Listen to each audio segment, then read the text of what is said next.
Welcome. I'm going to start with a brief acknowledgement.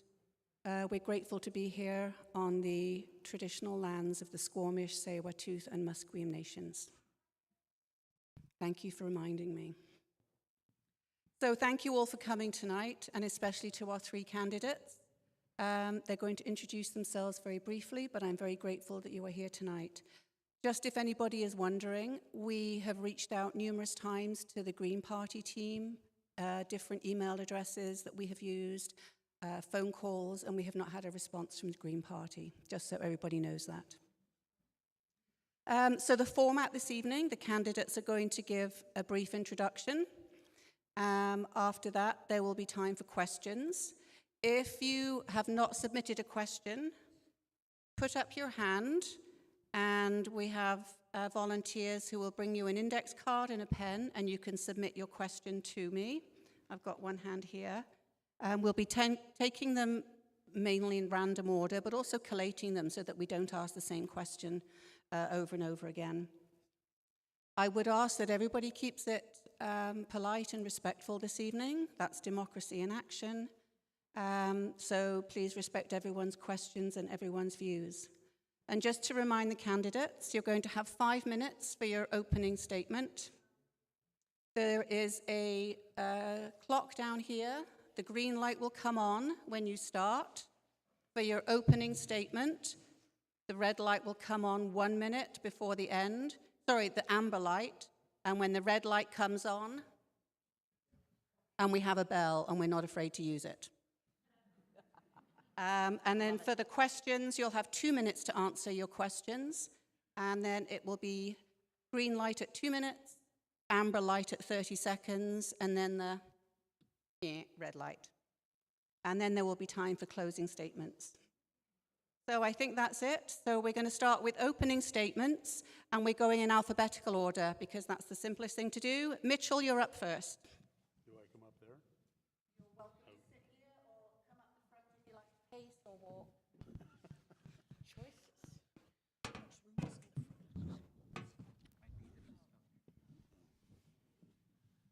I think I'll just stand back here. So forgive me if I get a little nervous here. It's just the way it goes. My name is Mitchell Baker. I'm running as an independent MLA. I've been a resident of North Vancouver my whole entire 55 years. I'm married with 2 teenage daughters. I run a construction company for the past 33 years with single-family residential and some small commercial projects. Many people have asked me why I'm running, so here it is. I'm running because I'm dissatisfied in how we are being governed. We are falling further and further into debt, and we have mortgaged both ourselves and our children's futures. Many people have asked me why I'm running as an independent, and I have indicated, and they are indicated, my apologies, and have indicated they are concerned about me splitting the vote. I will address why I'm running as an independent first. As an independent, I have the ability to act and react in a way that is not dictated by a party ethos. I have the ability to learn from and engage in with the public before making a decision. I have my own beliefs and ideas, but these could change as I become more educated on any given subject. If I was a party member, my vote is predetermined by party leadership. When it comes to the discussion of splitting the vote, first one must understand what it means to split the vote. For me to split the vote, there would need to be more than one party on either the political left or right. I am the only candidate that is running down the middle of this road. Having a moderate independent MLA would allow for more accountable and fair representation for government. Then policy or legislation could be adopted from either side of the aisle. With a minority government where the balance of power lay with a handful of responsible independents, true democratic government could be achieved. This would not be a scenario where a coalition is formed to maintain a single party power. I am fiscally responsible with a social conscience for both people and our environment. With 33 years in the construction business, I have been through multiple ups and downs economically. When I graduated, it was so difficult to get a job that at the age of 22, I felt the only way to stay employed was to be out on my own. I fought hard to buy a house. I worked simply around the clock. They shut off my power, they shut off my gas, but I always managed to pay that mortgage. In some ways, I feel we are returning to those days. Private sector job growth is stagnant. Services are down, taxes are rising. We hear every day of another financial crisis and social disaster. We are at a precipice. Some say we're beyond it. We need change. We need to change course. What we have been doing is not working. We all know the definition of insanity is repeating the same thing and expecting a different result. But I refuse to believe that we are all insane. We are at an unprecedented juncture in this province's history. We have the ability in this election to change the political landscape of this province. We need to change our overburdened healthcare system, where we spend a similar amount of money per capita on healthcare as the top 5 countries, but are 30th in the ranking of performance. This is a top-heavy system where the ground crew of nurses and doctors are worked to exhaustion. We're on the North Shore beds per capita. We are half the national average, and provincially, we are 75% of that average. This needs to change. Our education system is stretched to the max. Our teachers are burning out and leaving in unprecedented numbers due to the lack of support in classrooms. This needs to change. Our homeless numbers have exploded. Our drug overdose deaths have exploded. Our theft rates have exploded. Most shoplifting goes unreported, as there's really no point. The system is more than fractured. It's broken. What we have been doing is not working. This needs to change. Although many of us don't feel like it today, this province is living beyond our means. The deficit and debt is rising at an alarming rate. We need to tighten our fiscal belts now. We need different models for drug addiction, housing, transportation, environmental protection, and resource management, to name but a few. I can't say that I have all the answers today, but I can say that I will research and discuss the vote on what is best for this community and this province. At 18 years old, when we were first allowed to vote, we were all fighting for our own independence. Now I'm asking you to fight for an independent. Thank you.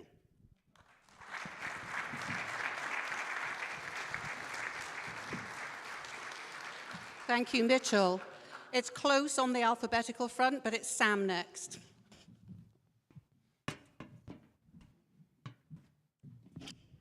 Hello. Hello, everybody. I'm Sam Chandola. I'm the BC Conservative candidate. I have a daughter. She's 1. Her name is Safira.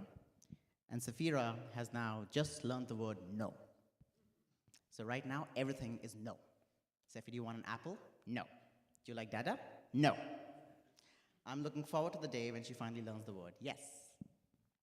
But what I don't look forward to is missing her bedtime, because I'm stuck in traffic behind all the cars that are getting on that bridge that is holding our community hostage. I want to be home. I want to listen to her no. I want to read her a bedtime story. But instead, last week, I had to FaceTime and say goodnight to her on the phone while I was stuck in traffic. And that's why I'm running. I'm running to solve our traffic problem by getting a new bridge built. But it's not just about traffic. Over the last 2 months, I have gone ahead and spoken with as many residents as I could in our riding. I've come face to face with about 3,000 people and 7 black bears who reside in North Vancouver, Seymour.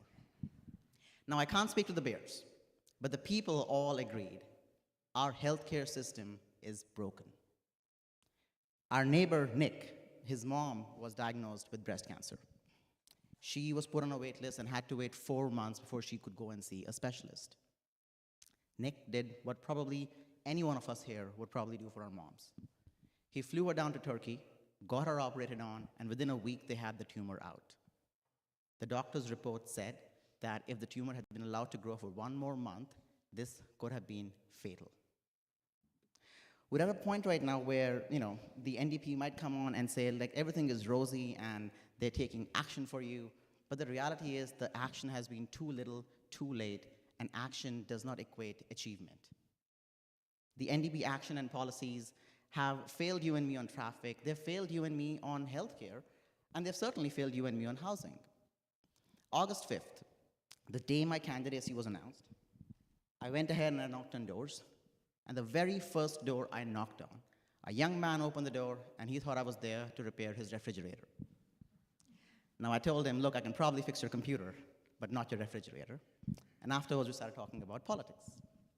He told me that he grew up in Lynn Valley. He was living in his parents' house. He was about to move out. And he said, I can't afford to live in North Van. Forget North Van. He couldn't afford to live in BC. He was looking to move to Alberta for better jobs and a better quality of life. 1 in 3 people, 3 young people right now in BC, are looking to leave the province. This is not just a statistic. This is happening right here in our communities. So right now we have an election and we are faced with a choice. We can get more of the same, or we can all agree that, look, now it's time for change. We've got a, how should I put it? A junction where NDP policies have does not work for us on a variety of different spectrums.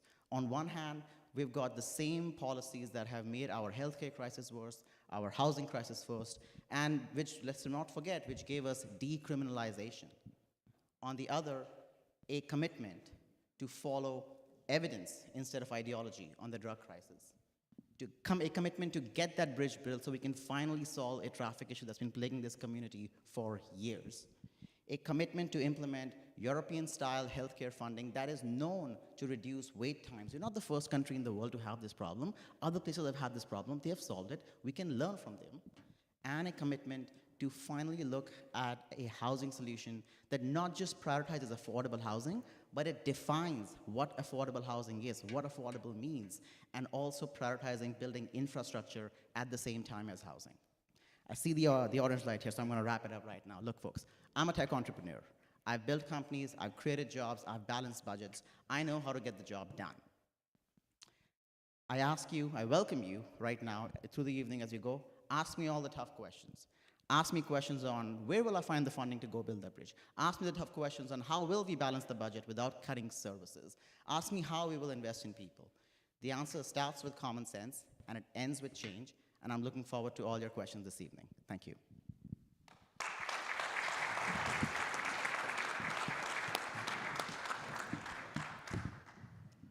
Good evening, everybody. Thank you so much for attending this evening. It is a real honor to be here, and I really appreciate that everybody has come out to hear the candidates and get to know us, and that is truly appreciated. My name is Susie Chant, and I have had the honor of being your sitting MLA for the last 4 years. I am part of the BC NDP, and I'm running as your BC NDP candidate. I also had the pleasure for the last 18 months as serving as the Parliamentary Secretary for Accessibility, and in that work I was working towards making British Columbia a more accessible, barrier-free environment for all of us moving forward. I know that times are tough for all of us. I know that in the grocery store, one collection of groceries now costs as much as 3 collections of groceries used to cost. I know that it's sometimes tough to find a doctor and to find care. I also know that a lot of work has been done and a lot of work can continue to be done with the BC NDP. Let's talk about health. That's my area. I'm a nurse by trade. I call myself a nurse by trade, an MLA by choice, by decision. I have nursed for almost 40 years, that's frightening. And I also was a member of the Naval Reserves with the military for over 40 years as well. I've been a member of this community, Lynn Valley, since 1988. I was born in Lionsgate Hospital. So I'm pretty familiar with the North Shore and very familiar with our community. I've raised my 2 daughters here. They're now adults. They went through Lynn Valley School and Argyle Elementary. As an MLA, I have met with many people here who have had issues and concerns that they've brought forward that we've worked together to resolve. My job is to work with people. That's what I do. That's always what's first, is what is best for people and how do we work things for people. In healthcare, we have worked towards over 8,000 more nurses in the last 2 years registered in British Columbia. That's huge. And part of that is making sure that internationally trained nurses are able to get registered and able to work a lot more quickly than we used to be able to do. We've had over 800 more family doctors in British Columbia in the last year, and we're also connecting people daily with family doctors through the registry that was set up a year ago when we realized that people didn't necessarily have an effective and steady way to connect with family doctors. We are working very hard in the education area.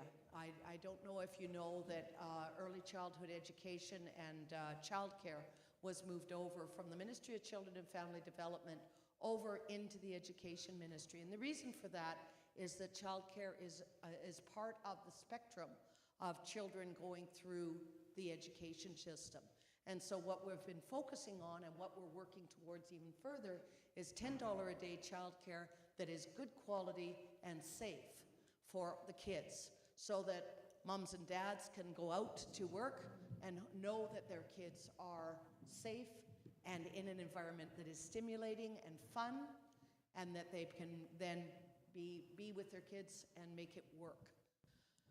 We are looking also at expanding the childcare into the $10 a day childcare much more through North Vancouver. I don't know if people are aware of how many sites that we have in Parkgate. We've got sites in Parkgate, we've got sites at Capilano University, we've got sites by Windsor, we've got a site, many different $10 a day sites, which has made a big difference for a lot of our young families on the North Shore, and allowed young families to be here and stay here. I notice I'm going into the yellow, so I best be quiet. Anyway, I have a lot more that I can talk about, and I hope I get that opportunity to do so, and I'm very glad you're here to be part of this discussion. Thank you so much.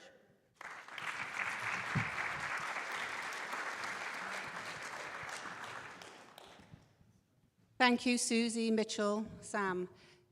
Just Gabby, if we need more chairs, there are some, if you go into the hallway, there's a cupboard on the right by the front door. There are more chairs in there if we need more. Thank you. So for anybody who arrived late, if you have a question, put your hand up and we will bring, one of the volunteers will bring you an index card and a pen so that you can write out your question, and then those questions will come up to the front. So we're moving on now to questions. So each candidate will have 2 minutes to answer each question.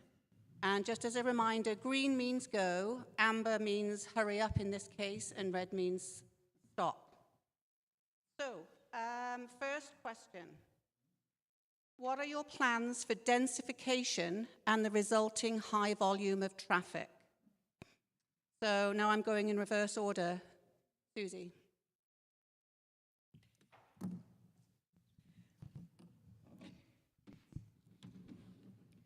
Say the question again for me, please. What are your plans for densification and the resulting high volume of traffic? Okay, thank you so much. As you're aware, there's been a lot of work towards enhancing housing in British Columbia writ large and in all of the communities in British Columbia. We've had a real challenge with people to get housed. We have had a real challenge with people wanting to downsize and not having somewhere that they can afford to that keeps them in their own community. And we've had challenges with people who want to build in their own area, maybe where they already own a house, and maybe make it so that it can be a multi-generational home. So those challenges have been recognized fully by our government. And a lot of work has gone towards the housing initiatives that we're seeing in North Vancouver.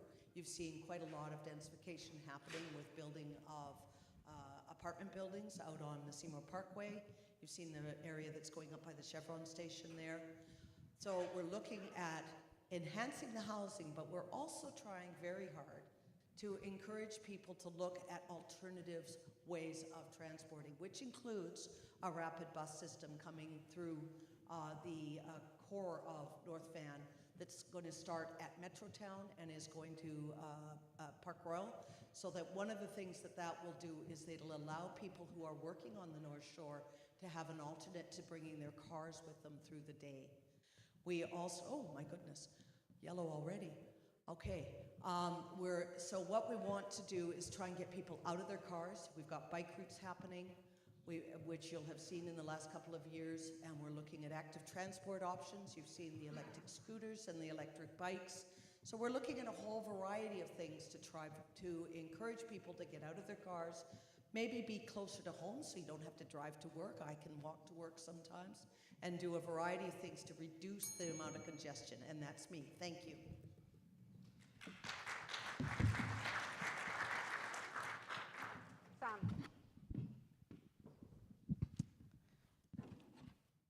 So the need for more housing is probably one area where both my NDP friend and I will agree is something that is needed in BC, just given the huge influx of people who have now moved here recently. What differs between us is the approach on how to do it. The NDP government passed Bill 44, small-scale multi-unit expansion, where now we could have scenarios where anybody who has a lot can go and build a coach house or a side home, a lane home into that. The challenge with that is that that's building more housing without building more infrastructure. That's getting to a scenario where planned development is now going out the window, and anybody at the end of a cul-de-sac can go on and make 2, 3 more units over there. Now we have no parking, now we don't have expanded roads, and we don't have extended capacity for water and sewage for those homes. So our proposal is simple. We are giving municipalities the ability to opt out of Bill 44. If you don't want it, and I've spoken to a lot of people in District of North Vancouver, and I've heard that they don't want it, they will have the right to go out, to exempt themselves from Bill 44, and instead we'll look at planned development again, where the district now has the ability to go and negotiate with developers who want to build high-density building. Fine, you can build a high-density building, but guess what? You have to pay for road expansion, you have to pay for infrastructure that goes with it. We cannot have one without the other. That leads to the scenarios which we have right now, where our congestion and our traffic, if you go after 2 p.m. on any given day, is the case of nightmares over here. The other thing the question was asking about was traffic. Wow, orange already, you were right. Well, on the traffic front, simple. Look, we want a new bridge with expanded capacity for transit as well as for vehicles. We've already made a commitment for that. Last thing I'll say is TransLink is facing a $600 million funding gap. We have committed to actually helping them with 2 years of stopgap funding while we figure out a long-term solution, which means that we can continue to build rapid transit from Phibbs Exchange to Metrotown, from Metrotown to Park Royal to help with the congestion problems. Thank you. Right on time.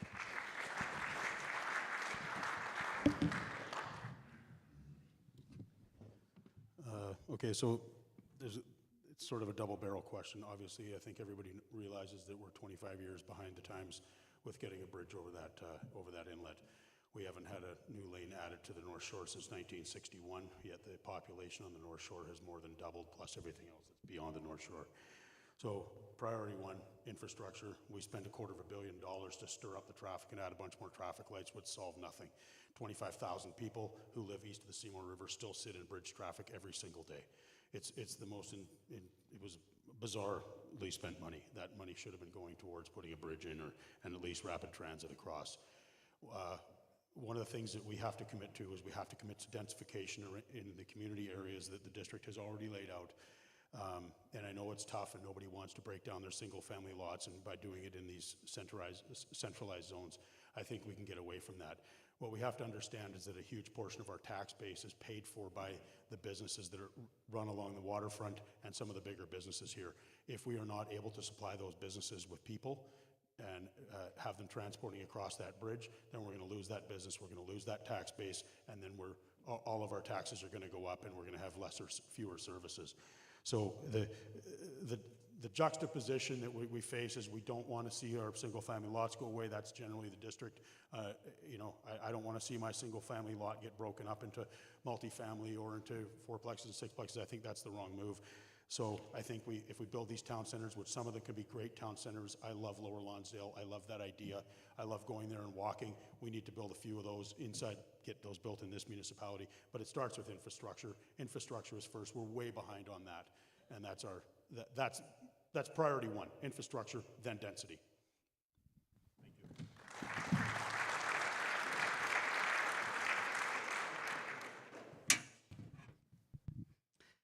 Next question. Crime is increasing. What is you and/or your party's plan to stop it?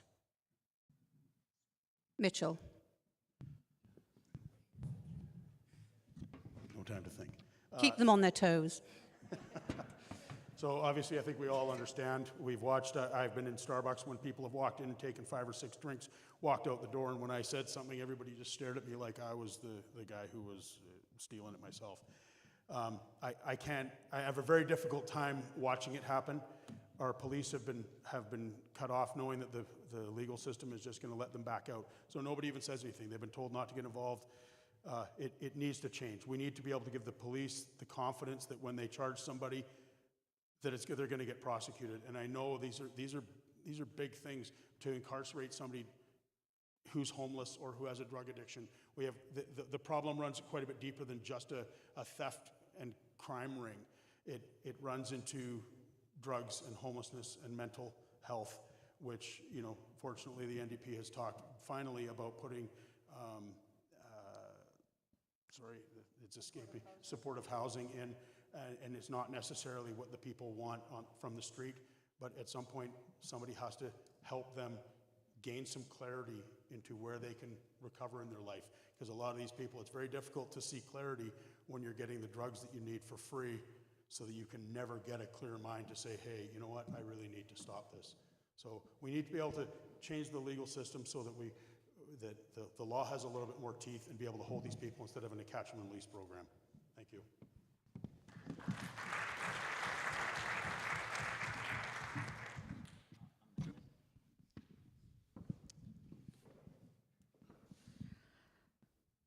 So, I live here in the North Shore. I work in Gastown.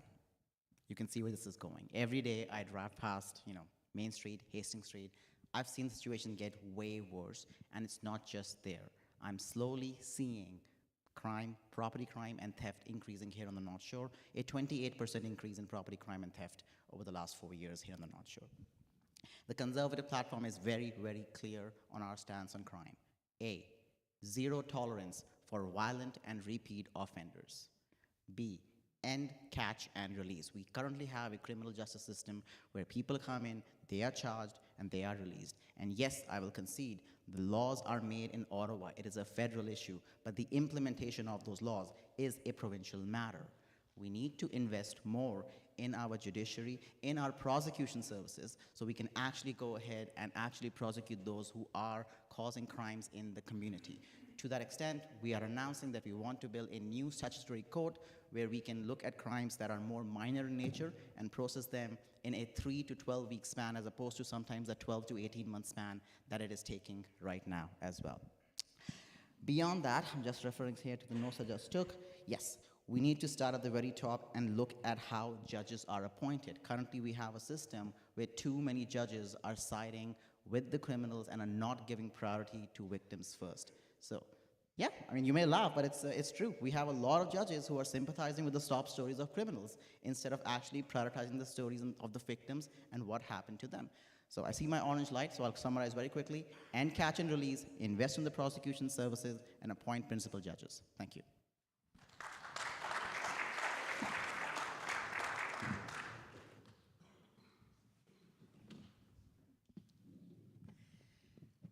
So there's a huge association between crime and some of the folks that are now unhoused. And there is also an association between crime and the people that are having problems with income. There's a lot of social determinants that lead to crime, some of which is that the trajectory could be well changed if we are able to put systems in place that helps people have somewhere to live that is safe and effective. And a lot of that work is going on now. One of the things that we've put in place in North Vancouver that was piloted here and is now going on in several of our communities is a team called PACT. Anybody here heard of it? Anybody heard of PACT? Oh my goodness, no. So PACT is what's called Peer Assisted Crisis Team, and they work with folks that are having mental health issues, so that instead of the police having to go and pick somebody up and take them to either to emerge or jail, which is the choices right now, they are able to try and assess them and try and get them the help that they need, whether that's help in getting their medications because they weren't able to get to the pharmacy or whatever.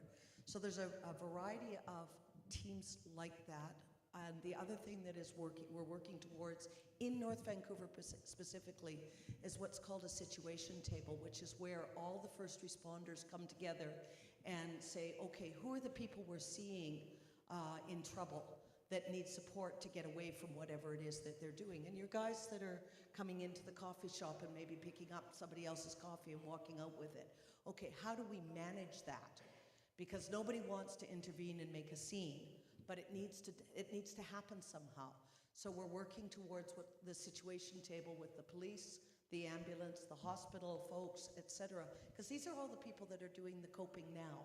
And what we want to do is strengthen the tools that they've got so that they can do the work and have resources. Thank you.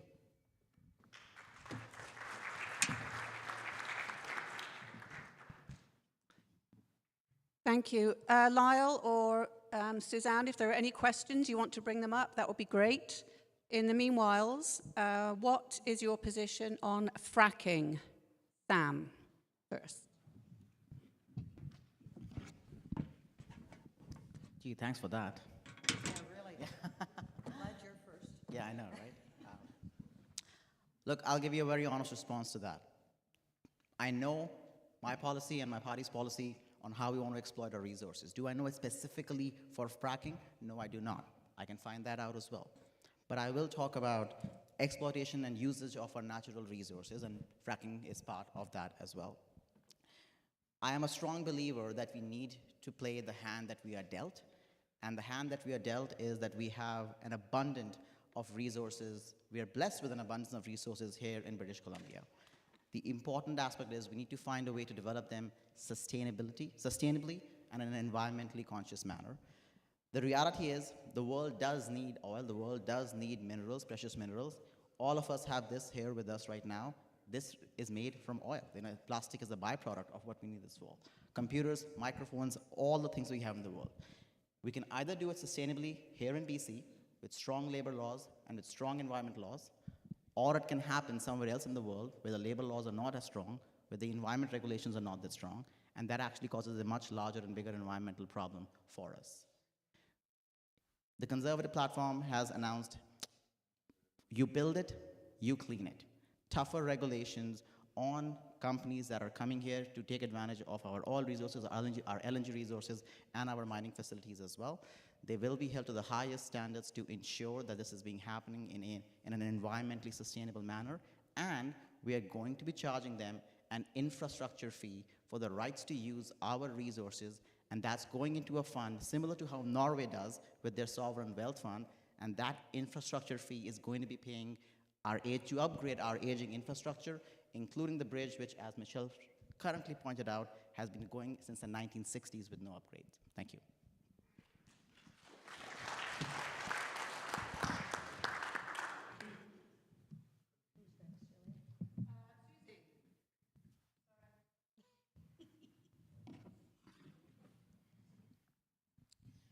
We've been very fortunate over the last 4 years that a lot of work has been done with all of our resource companies to look towards, because natural resources, as Sam has pointed out, are a huge part of BC's income, and they're also a critical part of how the world works, because we've got critical resources that are needed around the world.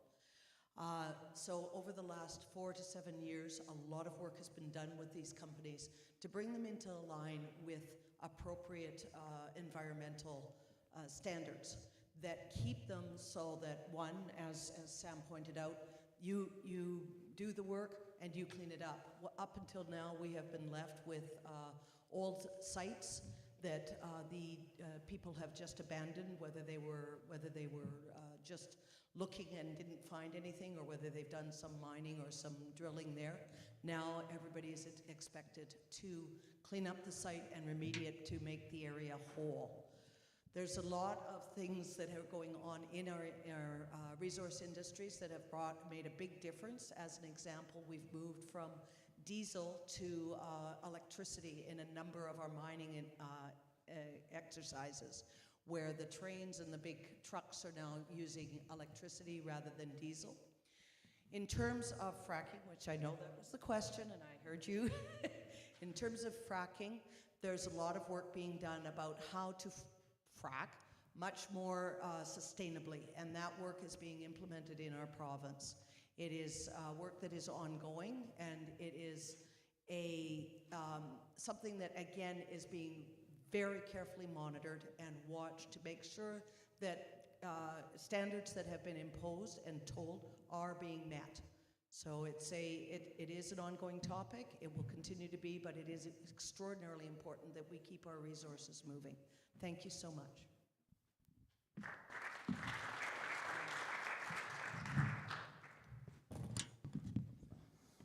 Okay, so I'll admit I know when I don't know. So my belief is what fracking is it's the injection of water into the rock to split the rock to release the natural gas. The world needs natural gas. It's currently basically our cheapest source of energy. It doesn't make it right to inject water and to poison the water system, which is what fracking is essentially doing, which is why we're hearing about it so much in the eastern United States. So there has to be a better way. Obviously, I don't know what that way is. I'm not a scientist, but I do know that there needs to be a balance as to what we use as natural resource, because we have to, as a human population, we're going to use resources. So we have to be able to figure out a way to use those resources, but not destroy our environment. So I understand the question, is fracking going to continue? Likely, yes. Is it going to continue in its current state? The plan is no. The plan is not to continue to poison a water system so that we can use natural gas at leisure. Natural gas is currently cheap. Potentially the price of natural gas will have to go up to solve the issue of the poisoning of the planet by its extraction.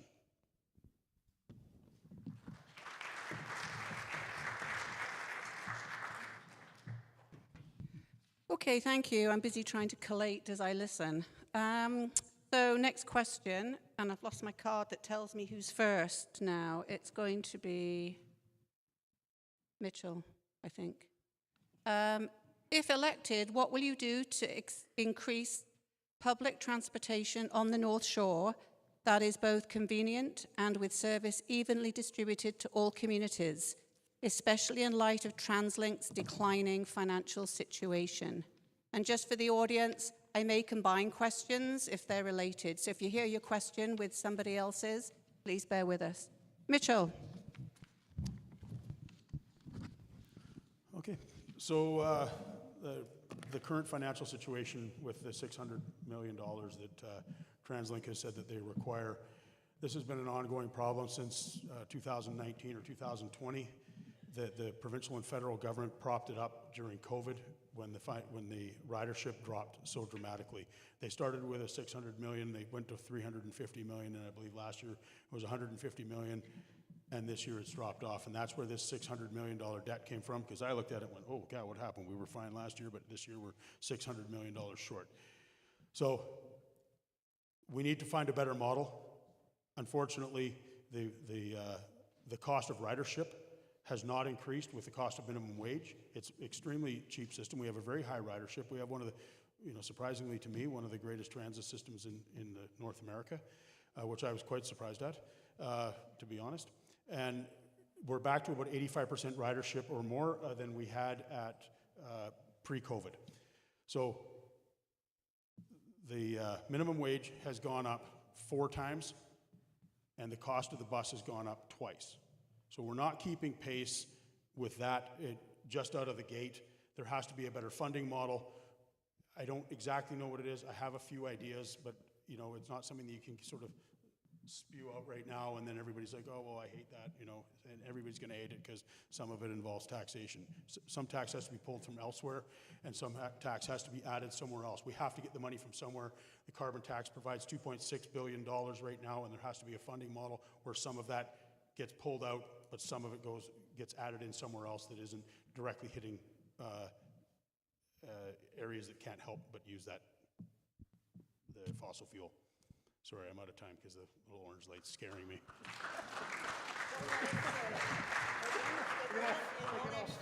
It's okay. Yeah, we're all that way.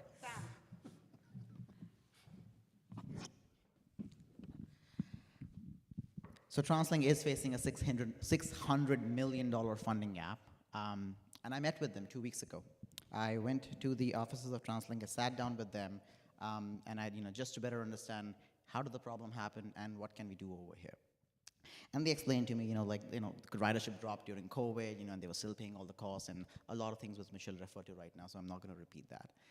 The question now becomes, how do we actually plug the gap, and how do we move forward from there?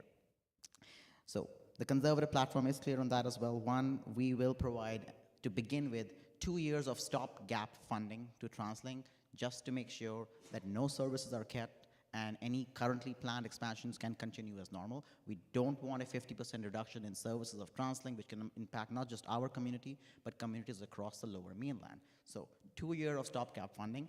In the meantime, get an accountability audit going to truly understand in more depth how did we actually get here, and how can we ensure that we don't get here anytime again in the future. 3, find new ways to fund TransLink that do not involve an increase in fares. And there are a couple of ideas on that front. One, give TransLink more ability to develop crown lands along transit corridors, so that it's not just real estate developers who are profiting from that. TransLink can use that to generate revenues and then use that to subsidize transit, 1. 2, implement ways where TransLink can actually get revenues coming in from non-gas vehicles, electric vehicles. Do not pay a road tax, do not pay a gas tax, because we're not pumping gas at the stations. So how do we make sure EV drivers, like myself, pay our fair share to TransLink? 10 years I've been driving an EV, nobody's asked me for a single cent to pay to TransLink, and I don't think that's fair. I was using transit for years before I got a car over here as well, and I know how important that is.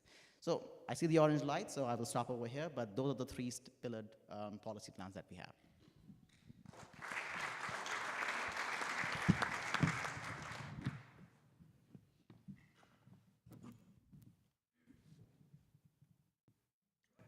Oh, I thought it was broken. That'd be great. Anyway, I already spoke briefly about the rapid bus system that they're implementing from Park Royal to Metrotown, or Metrotown to Park Royal. And that is the beginning of a core system that will allow a greater frequency of transit through the North Shore. We also have seen the new FIBS exchange that's in place, and what that's allowing is a greater number of buses to come through and a greater number of exchanges to go to the various places. Lonsdale Quay is acting as a very good spoke and hub model, but we are looking towards greater frequency of the transit system on the North Shore. We've been asking for that. The Mayor's Council has been looking at transportation for the North Shore over, I think it's the last 15 years, and it finally got into the top of the, again, and I'm going to use maybe a bad word, Metro Vancouver's priority list. We are also working very hard on getting federal funding towards the transit issue, which has been, it's been said that it's coming, however, we have not seen it as yet. But in terms of that $600 million deficit, there is an expectation of some federal funding also coming to fill the gap. You're absolutely right. Our ridership has gone up, which is terrific, and we want to encourage that. As you know, we have kids under 12 are traveling for free, and we're anticipating that it will now be that seniors can travel for free as well, because we want to encourage people to use the buses, again, as also a way of reducing the congestion on the North Shore. Thank you so much. That's me.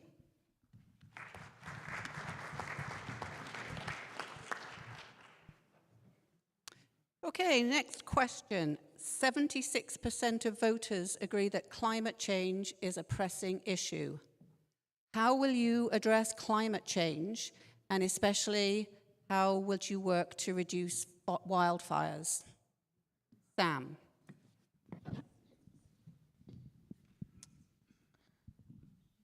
Climate change is a very big threat. I have a 1-year-old daughter. I don't want her growing up in a world where there is a climate catastrophe. But the way we are currently solving the problem right now is not actually causing any meaningful change. Our current solution to climate change is a tax on our tiny population in an effort to reduce our individual carbon footprint.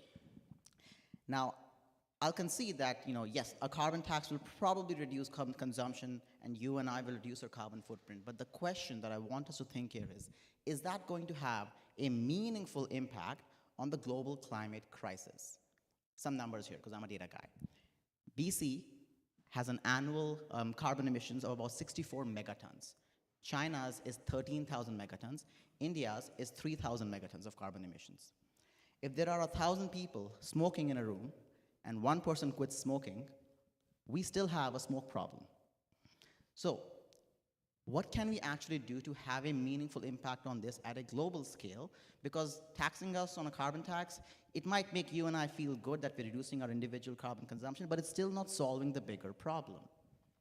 We are proposing to invest in research and development to become world leaders in carbon capture technology, and then export that technology to China, to India, to the United States, so they can reduce their carbon emissions, and we can now actually have an actual dent, a meaningful impact on the climate crisis, and B, at the same time, create clean, green, well-paying technology jobs for our citizens here in BC.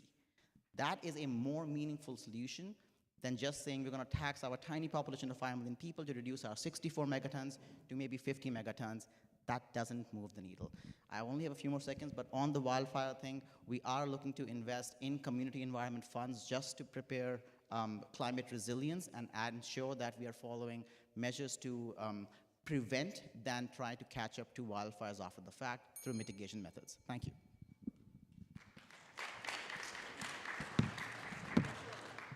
Debbie? Thank you. Okay.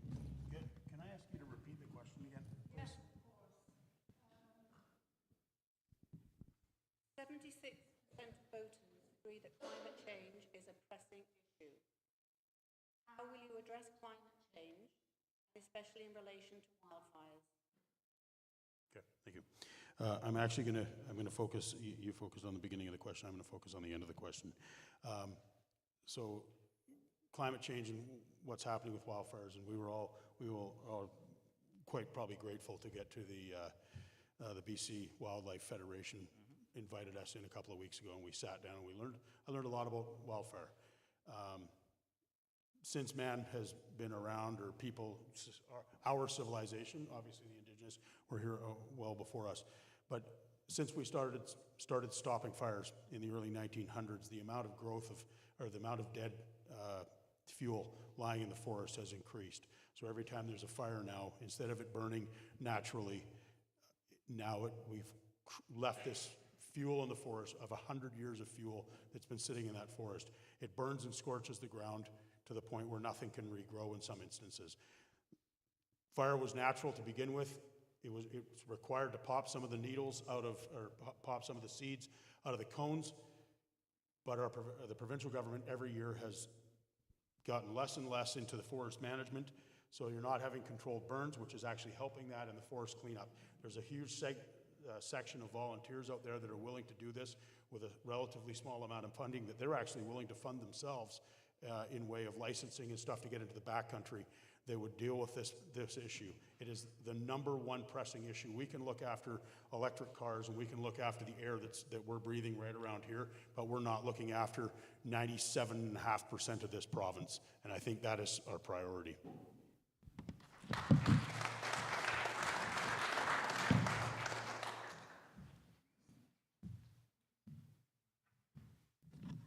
Well, I think the time has come for me to beg to differ with my opponents. There's been a lot of work going into wildfire management. I don't know if your folks are aware, but wildfires are a problem right across the world, right across Canada, and BC is no exception.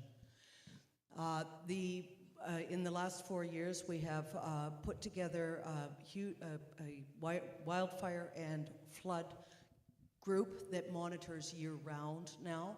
That was stood up 2 years ago, so that our wildfire crews are ready year-round, because what we're finding is with climate change, things are happening earlier.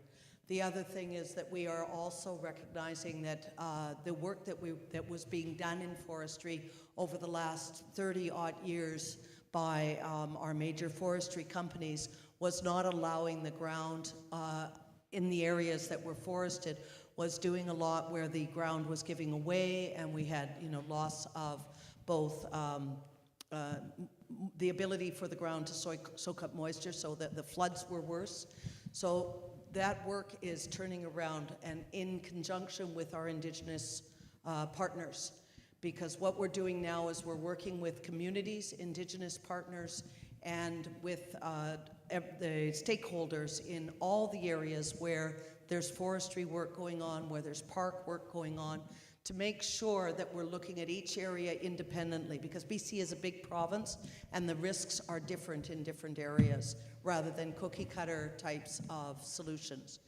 There's a lot of things going on. Climate change is absolutely imperative that we bear it in mind in all decision making that we do, and that's what we've been doing with the Clean BC program over the last 4 years, which took quite a number of, has been leading other provinces and other parts of North America in setting standards for how we manage climate and environment. Thank you.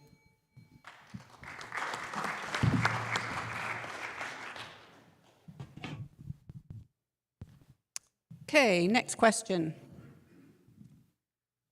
Could you please explain how your party plans to deal with the newly announced deficit while still ensuring much needed services are maintained? And first up is Susie. Sure. Hang on, I'm still writing. You want me to repeat it? Yeah, thank you. Yeah. Can you please explain how your party plans to deal with the newly announced deficit while still ensuring much needed services are maintained? Don't you love the way she buys time? I offered. I did offer. You did. Thank you so much. So you may or may not know, I am an individual who is all about people, and I am aligned with a party that is all about people. And one of the things about people is those services are critical. I was elected in 2020, the NDP came in 2017, and what the work has been, a lot of the work has been doing is repairing a badly, badly fractured social system that was making it so that people who, we had people who could get services, but an awful lot of people who could not. There's been investments in people ongoing since the NDP has been in place, and those investments in people will continue. We will continue to invest in health. We will continue to invest in education. We do have the resources and the people. Our tourism industry is bringing in a huge amount of money if it's properly husbanded and stewarded. And that is helping out a lot with meeting our deficit. We've got, the deficit is there because we've invested it in people. We do not feel that if you just work down the deficit that you can continue to support people as the government is expected to do. These services are critical to our entire province. There are people in this room that are fortunate enough that they can go off for services elsewhere, but that is not the same for most of our population. So we need to make sure we maintain services, and we will continue to bring the deficit down. We're still in a AAA position with the creditors around the way we do business.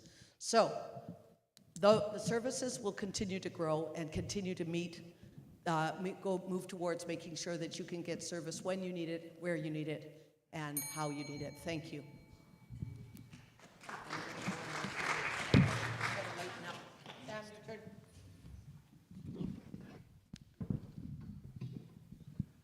I wish our deficit was a result of additional services.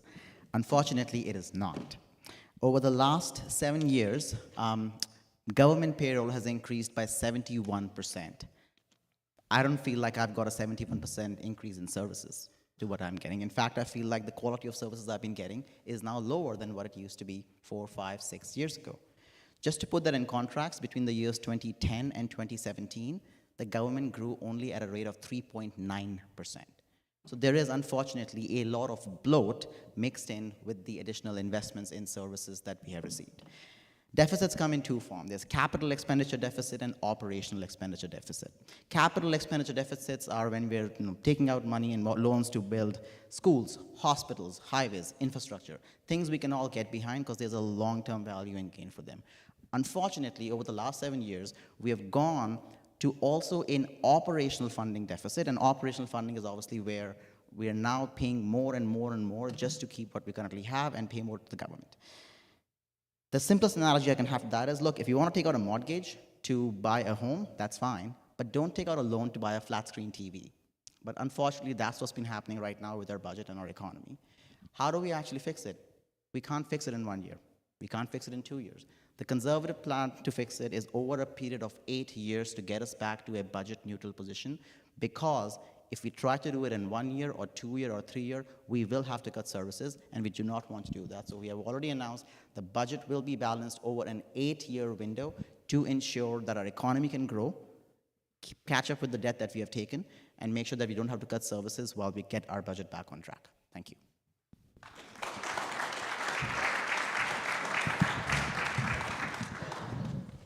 First off, my party has all the solutions as an independent.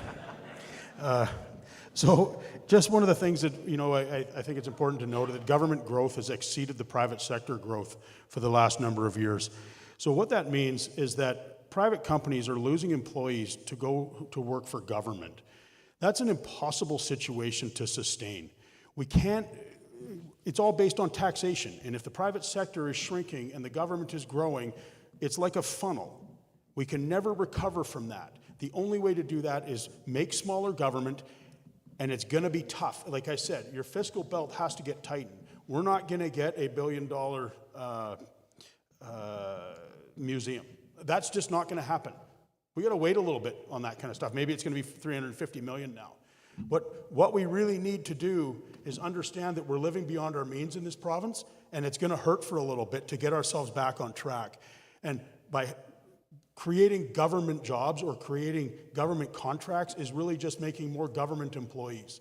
You're losing people from the private sector to build government projects, and now we're having to import people to fill in those private citizen jobs that we didn't have 5 years, that we didn't have that worry 5 years ago. We were struggling for people 5 years ago, and now we're struggling even worse, but now the economy is going the other way, and they're still bringing people in, and I don't need them anymore. For the first time in 33 years, I've laid off 8 employees.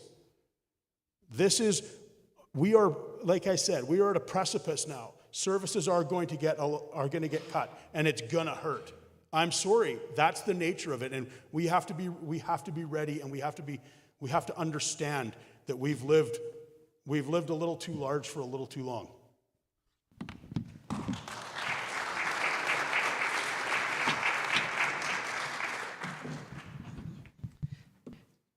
Next question.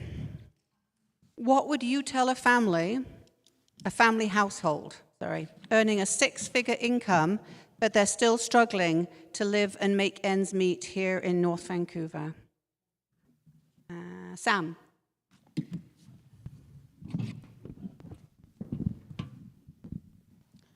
Well, I would tell them that we are living in one of the most expensive places in North America, but I don't need to tell them that, because if after a 6-figure income, that's what they're dealing with, they're feeling it every day more than I can ever tell them. There are a few reasons for that. One, let's address the elephant in the room, the biggest cost for most households here in North Van, housing. Housing is expensive. Whether you're paying rent or you're paying a mortgage, that's probably cutting into the largest part of your paycheck. And housing needs to be addressed. And the way we are proposing to address right now is saying, look, you're already paying a significant amount of money in your rent or your mortgage. We don't need you to pay more by taxing it.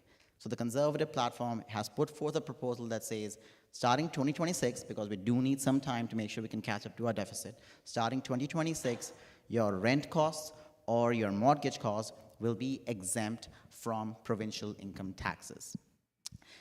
This is a model that already has been implemented in other parts of the world. We know it helps, and it's going to just give a little bit of relief to that family that's still having a hard time, with the 6-figure income, like you said.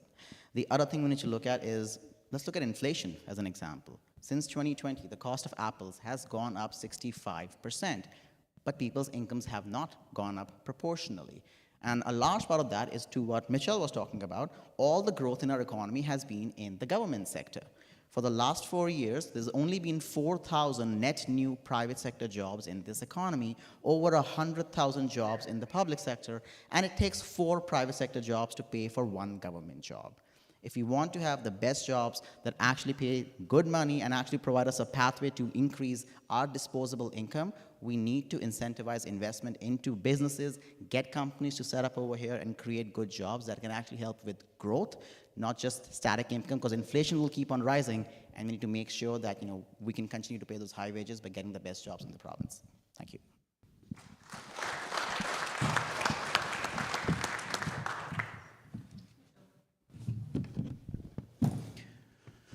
Well, anybody who makes six figures should have just got here earlier, and then it was easy, right? So it's always been a struggle here. It's way more difficult now, and I completely get that. We need to talk about a few things here. What is inflation? Inflation, the government wants it at 2%. That's basically devaluing your dollar 2% every year. If it went up to 8%, it went up 8%, and then it came back down, and so then it only stopped devaluing it at 2% when they brought it back down. So that's why everything's so much more expensive, because inflation climbed astronomically in a month, it went up 50%, and then it came back down. It's like, oh, it only went up 2% this month. So that's what's happened. They've devalued your dollar, and by doing that, that's why it's very difficult to live in this region. As far as housing being expensive, let's talk about it. 2.5% of this province is what we live on. 94% is owned by the province, 1% by the federal government. I'm going to talk really fast. There's a lot of information. Of the 5% that's remaining, half of that is in the ALR. So we live on 2.5% of this land in the whole province. If there was strategic release of Crown land, we'd be able to lower the cost of housing. We've gained 35% of our population since 2000 on the same amount of land available to us privately. What do you think that's done to the cost of living and the cost of housing here? Houses went from being $150 a square foot to build in 2008 to $450 a square foot, and not 1 cent of that went into our wages. Everything went into changes in the building code. Everything did. And the changes that are being imposed upon us by governments. This is what has to change. So talking to the people with a 6-figure income, we're going to have to tough it out until we get a handle on it.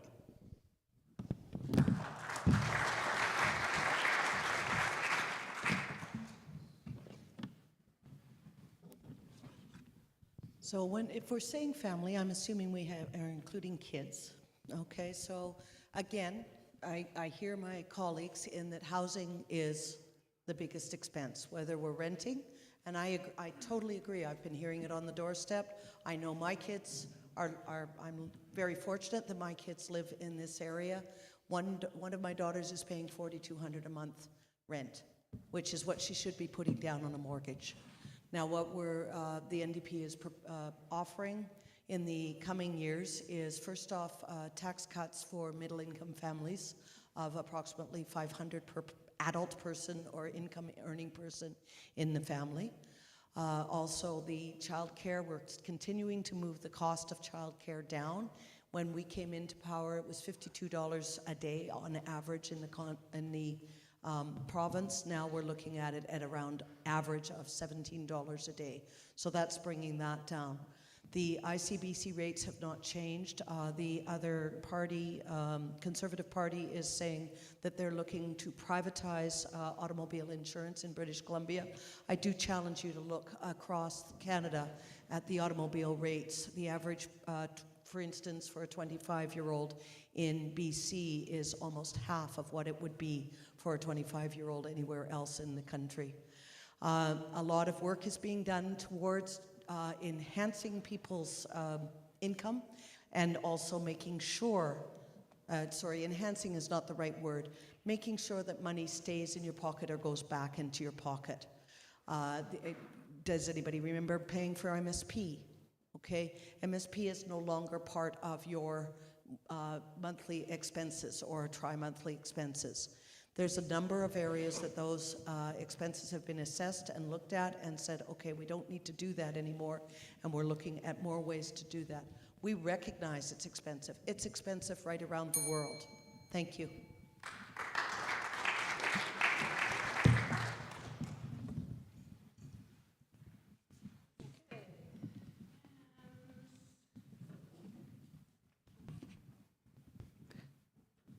What is your point of view on the decriminalization of drugs?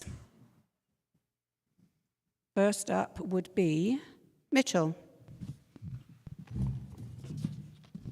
Hi again. Sorry, and I know that I talk fast and sometimes I come off like a bit of a downer. I'm certainly not. Sit down with me and let's chat. I'm far more affable than I am when I'm up here saying all the negative stuff. That's certainly not what I mean to do. I disagree with the decriminalization of drugs. I think that's a really simple answer. Thank you.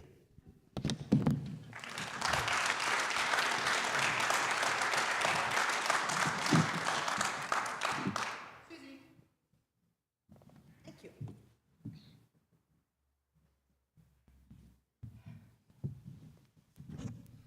So as a nurse, I want addiction and drug toxicity to move out of the criminal system and into the health system.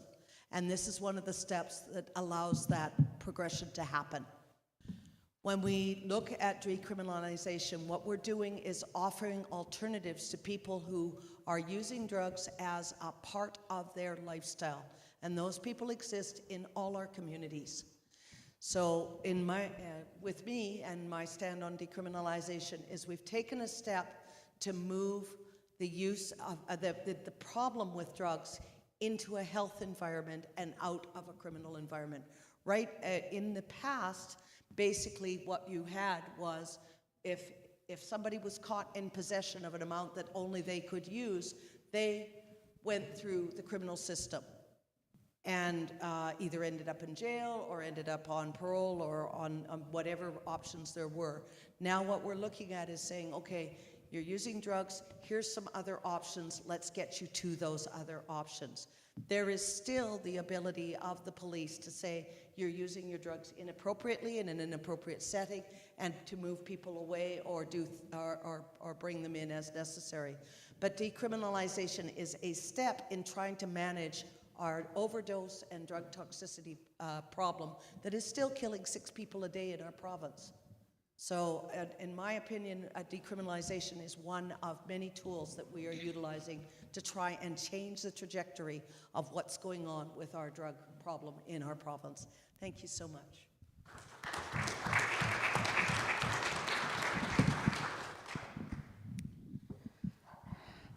So if decriminalization was such a great initiative, why did the NDP government themselves say, no, this is not working, we got to stop it? Decriminalization, in our opinion, was a failed experiment. It did not work. It created immense issues on public safety, helped increase crime. There's data to prove it.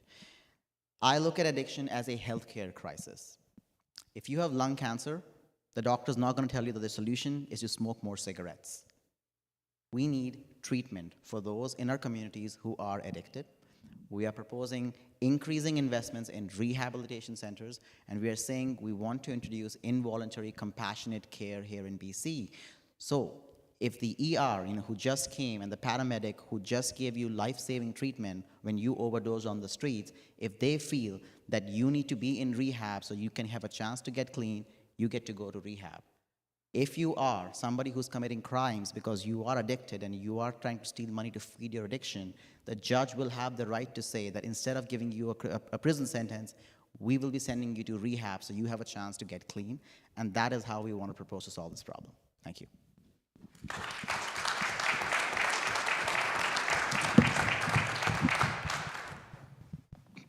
Next question. Stats Canada says 43% of all homes in BC built after 2016 are owned by investors. What would your party do to reduce the huge amount of inflationary housing demand coming from investment buyers? Sam.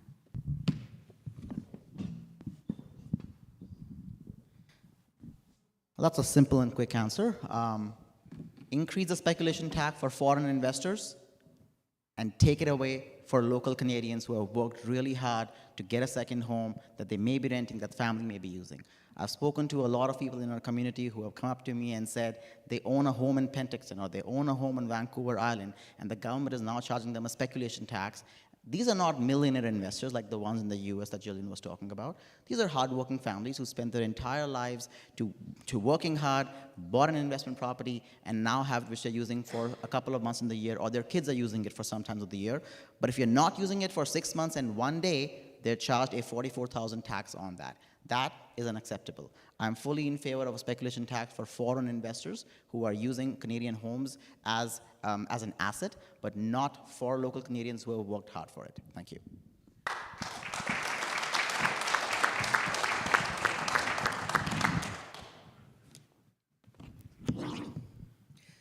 So when the speculation tax came in, over 20,000 homes became, or housing units became homes again. When the Airbnb came across and started saying that Airbnbs had to be part of your home, not an extra housing area or an extra home, that brought back another 18,000. We are saying that we're in a housing crisis. We are saying we can't build houses fast enough to house people. So what we're doing is looking at the houses that are being used as for either speculation or vacant for a good part of the year, and asking those to come back and become available to be homes for the people who need them. Our homes are not commodities. The housing is not a commodity. For many, many years, the speculators drove the market. And now we are dealing with the difficulty of that, of becoming a homeowner, of trying to own a home or have somewhere that you can live, that you pay a reasonable rent, and you have a little bit of money that is set aside for other things. That is what the NDP government has been working on and is working towards, continues to work towards in a whole variety of ways. There is housing crisis throughout the world, and they are looking to British Columbia, saying, look at the things that they're doing, and look at the effect that it's having, and making, also looking at us as setting an example. So when we're talking about housing, we're talking about homes. We're not talking about a place that can sit empty for 8 months of a year so that, you know, we can maybe enjoy it as a holiday home. There are ways of having holiday homes. That can be done, but you need also to make sure we've got homes for people. Thank you very much.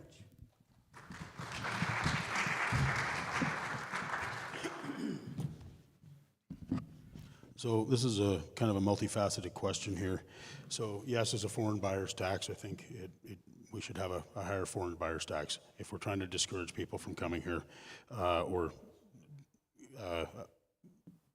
promoting that they pay a higher fair share of tax because they're using it as investment property. But investment property in this country and province specifically is bought by a lot of people who don't have pensions. So a lot of people make investments so that when they retire, they can either sell that investment or they have a passive income from renting that property out. What this government and what a few of the past governments have done has taken that option away. So doctors have no pensions, nurses do. So when this first came to light, the doctors were like, I don't have a pension plan, what am I supposed to do? I don't have a pension plan.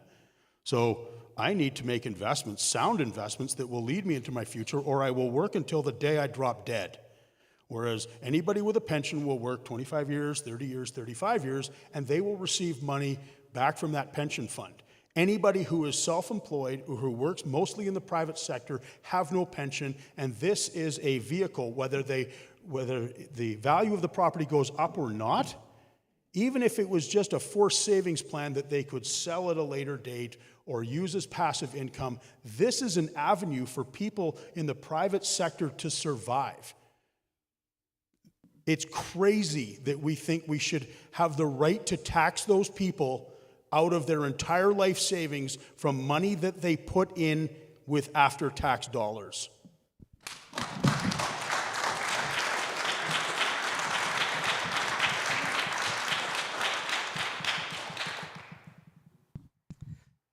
Okay, next question on education. Class sizes in Metro Vancouver are on the rise, as is overcrowding. What would your plan be to deal with overcrowding in schools? Susie.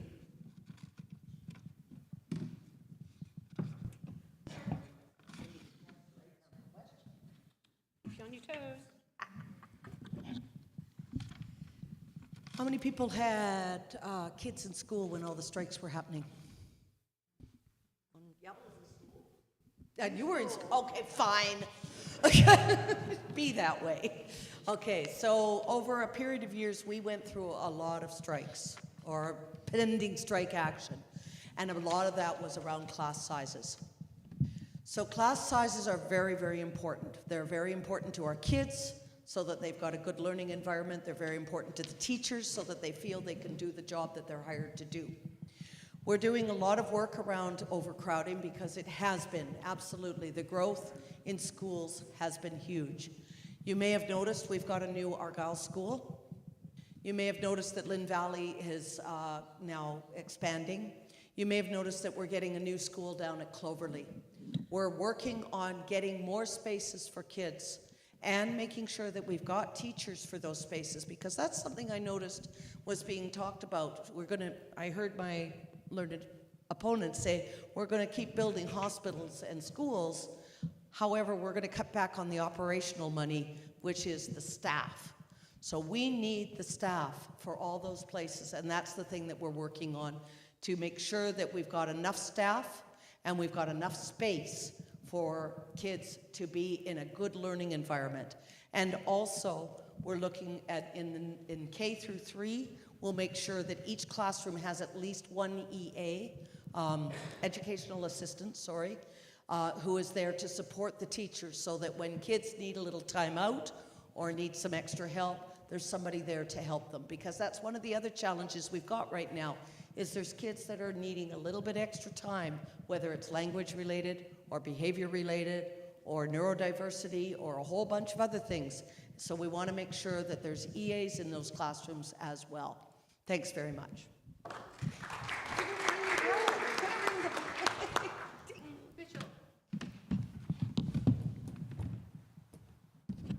Okay, so I had a discussion with a few teachers in my world.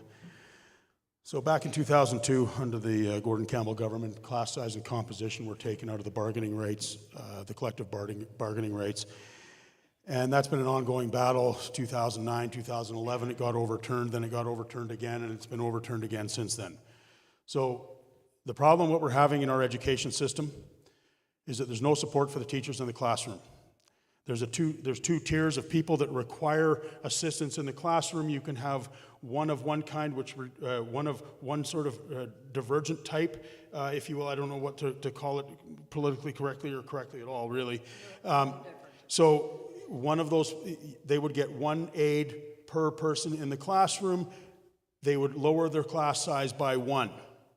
If they had of the second category down, they could have up to 2 of those children in their class, and they wouldn't get any assistance at all. All of that has been thrown out the window. These classes are coming in with these kids that are 3 or 4 of them in the class. There's actually no support in the school, and what's happening is there's no TOCs to come in, or maybe there is, we don't really know, but what happens is when somebody calls in sick, the person that's in the school system who's already there, that the school then doesn't have to pay for a TOC to come in, they get pulled out of their assisting a child, they get pulled into the classroom, and they're the TOC for the day, so the school board or the school doesn't have to pay. The system's erupting, the people are leaving. That's why we used to have community schools where teachers would stay because they love the job. Now they can't wait to get out of there, and it's a really sad situation. I think the funding model needs to change, it needs to increase, and we need to get back to what was originally agreed upon with people supporting those kids in the classroom. Thank you.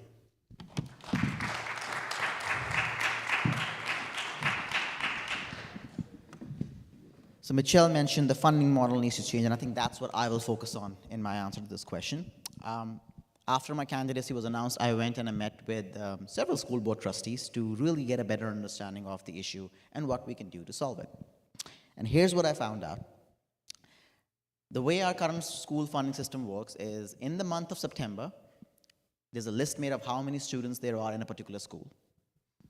And in a very socialist style, one-size-fits-all model, the number of students you have in September determines how much funding you're getting for the rest of the year. Now, in a community like ours, people move in all the time, sometimes from other provinces, sometimes from outside of the country.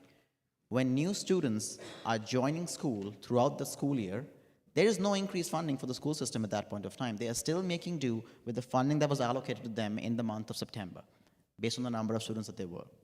Schools have to cope with it by either letting go of teachers or cutting programs. And that part of that reason is why now we have an issue in the school funding system. And what we are proposing is, look, school funding needs to happen on a continuous basis. I consider myself a champion for the innovation ecosystem, and you cannot build an innovation economy without a very strong bedrock of education. And investing in our school on a continuous basis is the simplest administrative change we can do to make that happen. Thank you.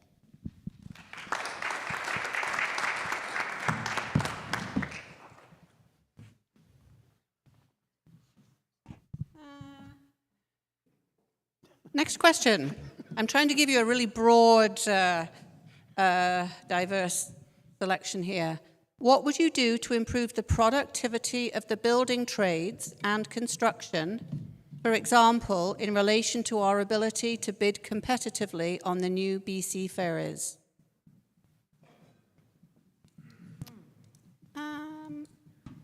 Mitchell. Yeah, I mean to everybody. Sorry.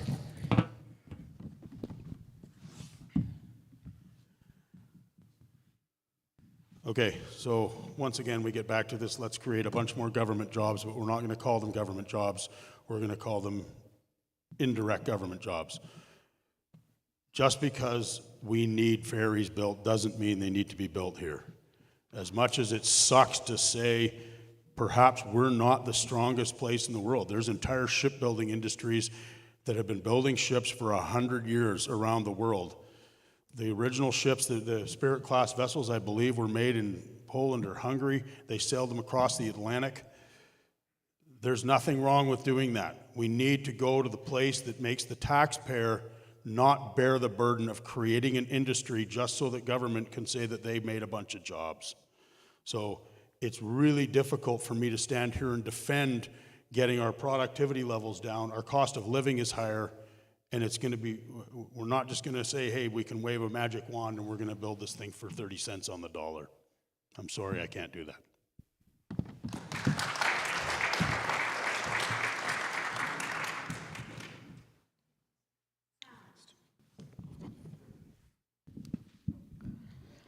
So for those who are not familiar with the issue, BC Ferries has a new contract that they want to build large vessels. There are some local shipbuilding companies who want to bid on it, and they're not able to compete with the costs that are being offered in places like Vietnam or Poland, where labor is cheaper and environmental regulations are cheaper.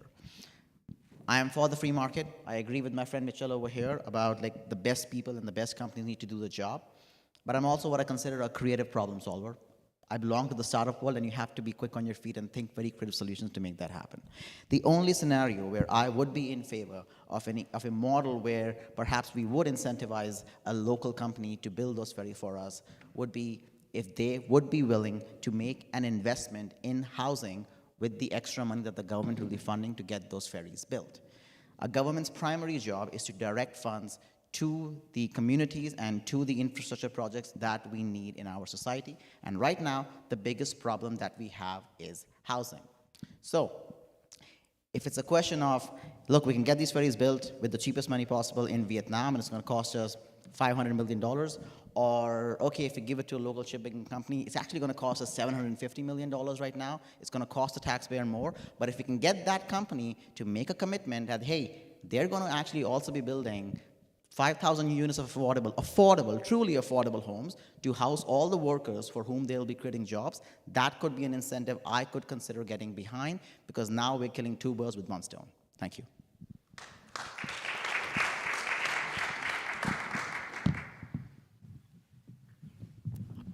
Just so everybody knows, I'm a C-SPAN groupie. I've been down there watching the JSS build over the last 5 years. The Joint Support Services ship that's been being built down at Seaspan as part of the national shipbuilding strategy that has brought over 3,800 jobs, good paying jobs, to Seaspan on the North Shore. The question was actually how to increase productivity. And in my mind, the way we are and working towards increasing productivity is once again going back to having trades training available through apprenticeship programs that's leading to journeymen that are out there that are experienced and are able to bring others up in the trade. We had a real loss of the trades programs in the schools and through the secondary schools and the tertiary education. We're now bringing back the apprenticeship and the Red Seal work so that we've got construction people working towards being very functional in construction. Now this is Mitchell's area, so he's going to roll his eyes at me. But making sure that we've got carpenters out there so that when a construction job is started, we've got the right crews to get through and get the job done, not have it sit for 2 weeks while it waits for a crew to do the electrical work or to do the plumbing. So what we need and what we know we need is we're going to have job vacancies coming up in the next 10 years that are huge, and a lot of that is going to be in our trades, and we are opening trade seats. We're looking at grants so that people can take the education and get into good paying jobs. And good paying jobs means that people are part of the economy and able to do the other things that they need to do in terms of having somewhere to live, etc. So in my mind, productivity comes with good training and supporting the various industries that we need that work to be done in. Thank you.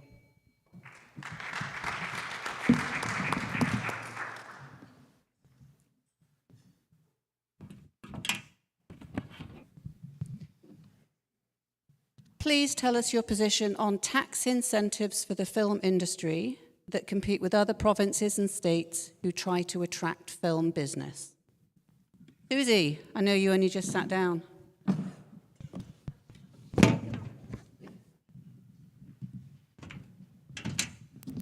So, as we walk through Lynn Valley Park sometimes in the canyon, we see the film industry there.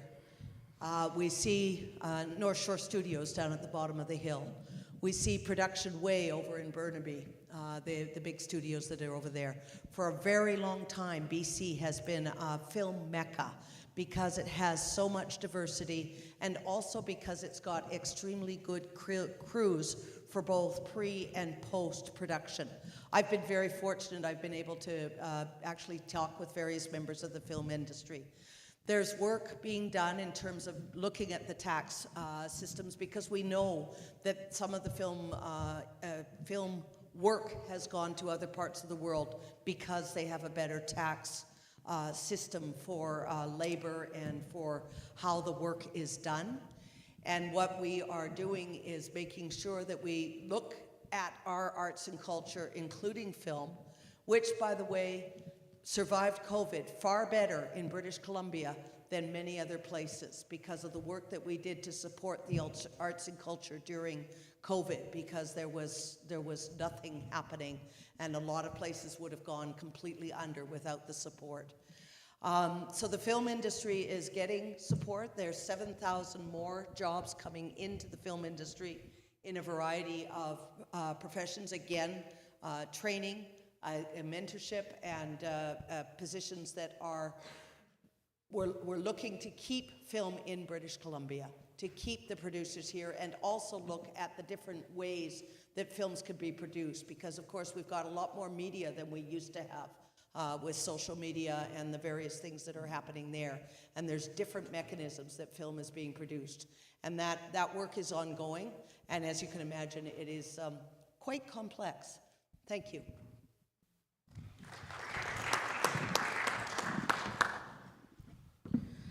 At one point in my career, I actually used to own a line production company which would help companies from outside of BC come to BC, shoot films over here, and take advantage of some of the tax credits program that my friend from the NDP was just talking about.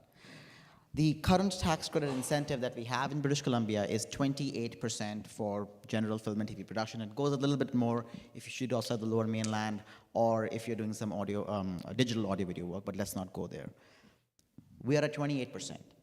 At 34%, the industry would be considered revenue neutral, which means if we increase the tax credit to 34%, whatever we are paying out in tax credit is going to be more or less the same as the net inflow that we're going to be getting into the province. Anything over 34%, we actually start losing money to keep film jobs over here. I'm a huge supporter of film jobs. You know, I've been part of that industry, and I still have a lot of friends in that industry. Tax credits is one part of the lever.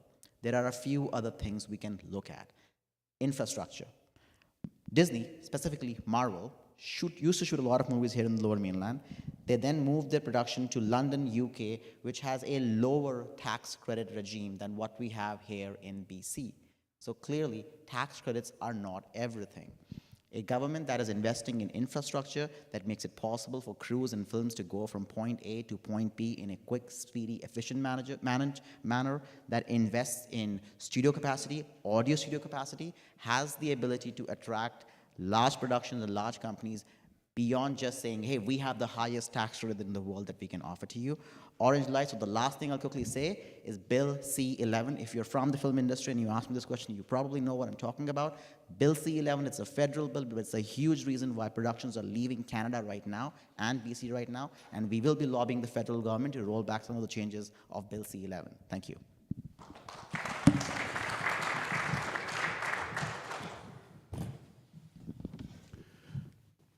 Okay, so obviously you guys haven't seen my movies. So I worked in film while I was building houses for 7 years. I'm a member of IATSE. I executive produce movies in my spare time, and I'm an amateur actor in them. I have to pay to get into the movies, not the other way around. So the film industry has always been up and down. The tax credits has gone up, they've gone down, they've gone up, and they've gone down. There's a reason that when you see a film company, they're always in trucks. It's so that they can move. Make no mistake, we have a great film industry here, but what we really need to do is encourage local film industry. We can't be dependent on foreign dollars all the time. Some of the greatest actors and comedians and crews are actually from this city. So regardless of tax incentive, we need to be able to produce this stuff ourselves. This isn't something that government can solve. This is something that we as citizens and people in the film industry can solve.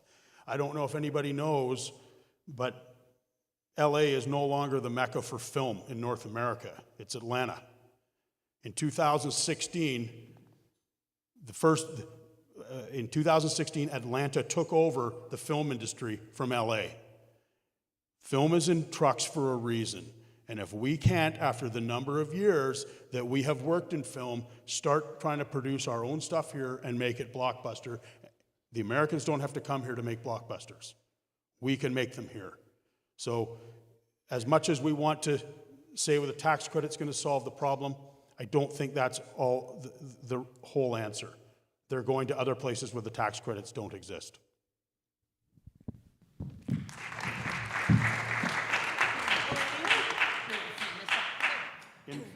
Infamous actor, okay. Okay, ready? Oh boy, I don't like this at all. I know what this is.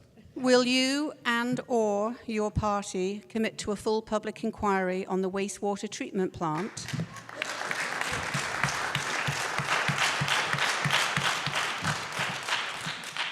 And to provide additional financial support to North Shore taxpayers who are on the hook for an additional $750 each every year for the next 25 years.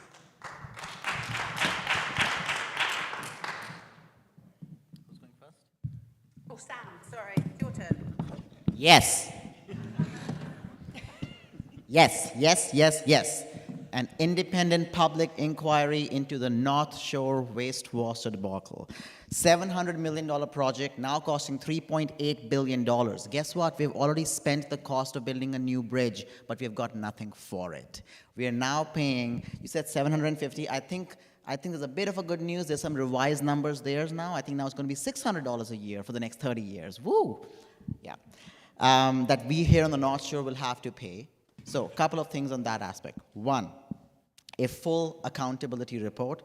How did we get to the point where now we have had this 4x project, budget blown over project? B, why was the office of the provincial auditor, who was supposed to provide oversight of the project, closed down, and then we had all these decisions made by Metro Vancouver on the project? C, why is the North Shore paying the largest share of tax from everybody on the Lower Mainland? The North Shore wastewater plant is not just going to be processing sewage for us here on the North Shore, it's going to be processing it for people across the Lower Mainland. So the commitment that I am here and I'm able to make is that we will be fighting to make sure that if the taxpayer have to pay for it, and we hope it's not, but if we do have to pay for it, it will be spread equitably among everybody on the North Shore, everybody in the Lower Mainland, and not that the people here on the North Shore have to pay the highest share. Thank you.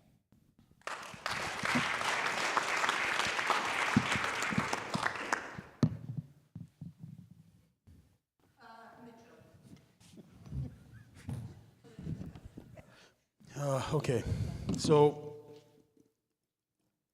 we all knew when this started. I thought it started at $800 million, and that was for a primary treatment plant.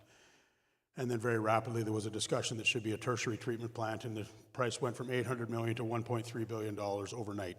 We needed a tertiary plant. It should have started there to begin with. Watching it get built, you knew there was a problem right out of the gate. It was, I mean, as a builder, it's horrendous to watch. We knew in 2019 when it shut down just after when COVID started, and then it started to rust, you knew the place was coming to the ground. The amount of money that's been boondoggled there, yes, there needs to be a public inquiry. It doesn't need to take 2 years. It doesn't need to take 5 years. It needs to take 15 minutes. And it shouldn't cost us any more money. That's part of the problem, is we're going to spend a bunch of money to determine what we already know. Everybody's going to go like this. It was their problem. Metro blames the contractor. Contractor blames Metro. Nobody could make a decision. I'm in the business of people not making decisions, so I know what happens all the time. The problem is that this plant is used by the North Shore. Iona is going to cost $10 billion, and that's coming up down the pipe. So it's one of these infrastructure projects that we talk about where tightening your fiscal belt, it doesn't matter what we do. This is one that's been the can's been kicked down the road for a long time. Fortunately, the Indigenous community hasn't booted us out of where we're at currently, because we'd be in real deep doo-doo, if you will. So there is no perfect solution here. I think we need to lean on the feds. You know, that's what we pay taxes for. And at some point, we have to stand up and say, you know what? This is a boondoggle that we can't solve ourselves, and we need some help. Thank you.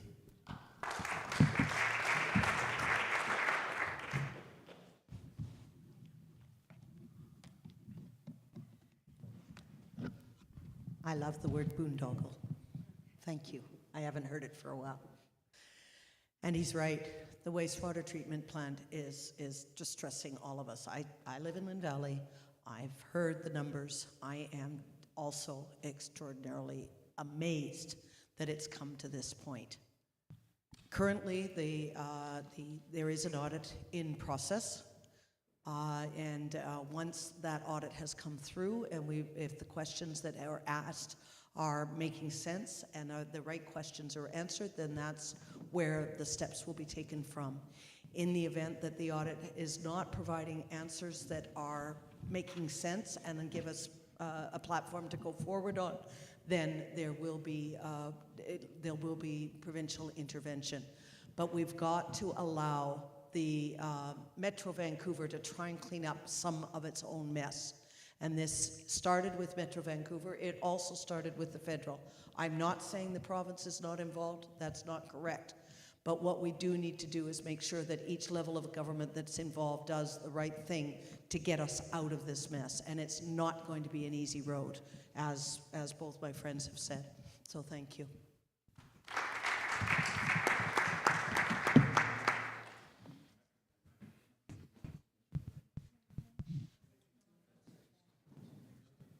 Housing is a complicated issue.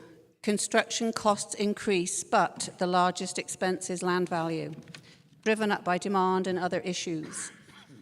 The property transfer tax makes housing even more expensive. What would your government do to fix this? And Sam. Again, I just not the question first. You didn't answer the last question first? Yeah. Sorry. No worries. Go ahead. Okay. Oh, but now these two have an unfair advantage because they get to write the answers to the next. That's fine. I do. No. apologize. And this is your stick. This is housing is your stick. No. When you didn't jump up, Yeah. I'd lost track. Yeah. No, Go ahead. sounds good. Would you mind repeating the question just so I get the full scope of that? Yeah. Property transfer tax. I know I heard that part in the end. I just Yes, want to know what the there first part was. Housing is a complicated issue. Construction costs increase, but the largest expense is land value, driven up by demand and other issues. Property transfer tax makes housing even more expensive. What would your government do to fix this? Sure. So my friend Mitchell, who's from the housing industry, probably has all the stats, but I'll give you my version of this as well. Housing is expensive. Yes, it's expensive, and it's expensive for supply and demand reason, and it's expensive for administrative and bureaucratic reasons. And I think that's where we need to focus on. Housing, the current housing policy is something called the STEP code, which is adding probably 25-30% to the cost of housing build, and we are committing to repeal the STEP code so houses can be built faster. Second, build new towns. He's right, 2.5%. That's all we're building off here in BC. We need to be building more towns in this province so then we have new people coming to this province. They don't all have to come to Vancouver. They don't all have to come to the North Shore. There's places where they can go where their skills will be more in demand as well. Third, housing is also expensive because supply and demand, as we talked about. If you go to Lower Lonsdale, you'll see these, 3-story apartment buildings, 40, 50 units in each one of them. They were built in the 1970s under the program called the Multi-Unit Residential Building Program, which offered tax incentives for developers who were building true affordable housing. We want to bring a modern 21st century provincial version of MURB back into play so that developers who are actually the largest builders of housing in this province have a reason to build true dedicated housing into the province. Property transfer tax was the last part of that question. I know there are parts in Canada that do not have the property transfer tax. Alberta does not have that. I will be honest with you. As of right now, we have not had any discussions internally on what are we going to keep the PTT or we're not going to keep the PTT. Those discussions are still ongoing internally, and when we have new policy around that, I will be happy to let Jillian know if she can transfer the message off to everybody. Thank you.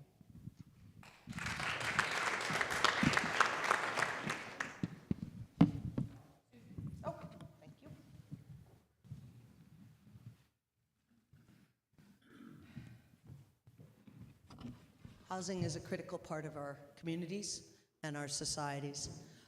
It is also what we need to make sure is that everybody has safe, affordable housing. And what our government is doing is working in conjunction with communities, with nonprofit providers, and with developers to try and make sure that the housing stock is there to meet the needs of a community. The housing property tax at this point is under scrutiny, and I know that from discussions, and it is something that we will be continuing to consider as something that we can maybe make an adjustment on so that we can reduce amongst the other things that we're doing to try and bring housing prices and prices down for people so that they can get into safe, secure, and functional housing. So at this point, it's under scrutiny, but I don't have specific, as Sam said, I don't have specific details. Thank you.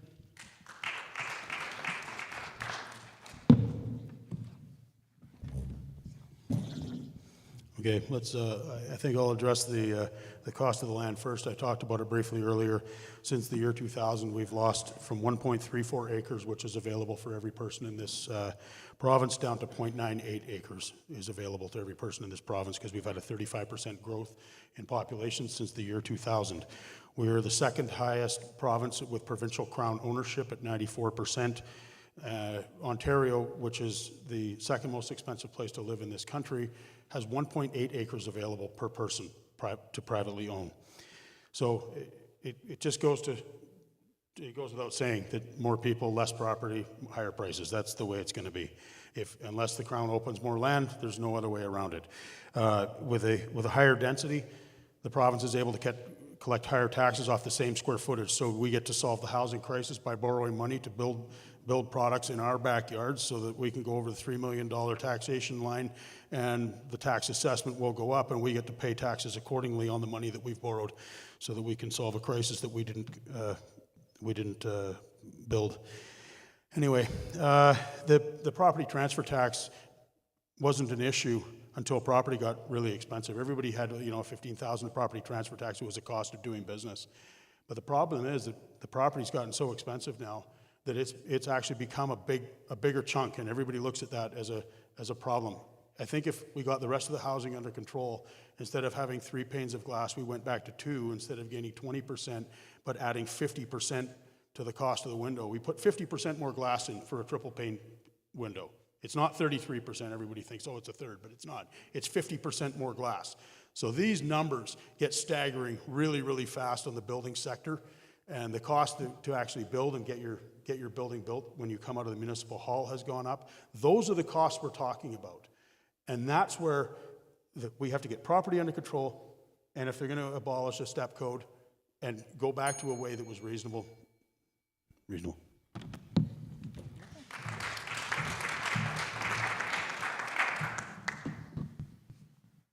Okay, breaking the rules here. We have time for one more question before your closing statements, but you only get 1 minute each.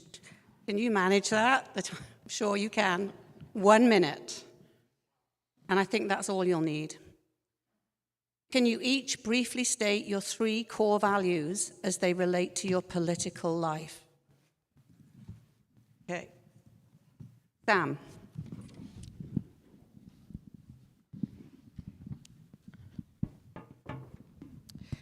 Individual liberty, your right to live your life the way you want to without any interference from the government, from me, from my colleague over here, regardless of age, sex, gender, sexuality, race, ethnicity.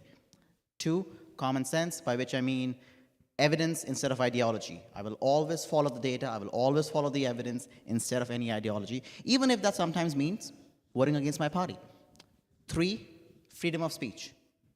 I strongly believe in this country, we have freedom of speech, and we have not been respecting it. Freedom of speech does not mean, freedom of convenience speech. It exists to protect speech that we do not like to hear, not speech that we like to hear. I may not always agree with my NDP friend over here, but I will defend to my death her right to speak her mind. And those are my core 3 values. Thank you.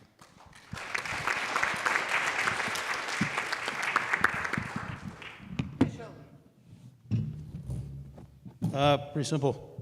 Honesty, fairness, informationally decisions based on information. We just need to get back to getting the information so that we can make educated decisions. And I think our society sadly lacks in that. And unfortunately, I think there's too much information and too much misinformation and honest information stuff to come by. So making decisions based on real information, being honest about what's going on. Integrity is a huge one for me. I don't know. I don't really know what a core value is, so there you go.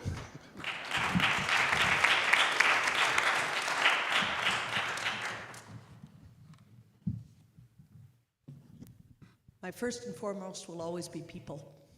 People have to be in the center of whatever decisions are made. Money is very important, yes, but people are more important. The second one for me is making sure that our climate is acknowledged, respected, and worked with, our environment, that we always are considering that in our decisions. And the third one for me is integrity, and the fact that I will always represent you with integrity and represent you effectively. I've been doing representation and advocacy in my professional life as a nurse for a long, long time, and I've been doing it as your MLA for the last 4 years, and I can guarantee that I will continue to do that as your MLA. Thank you so much.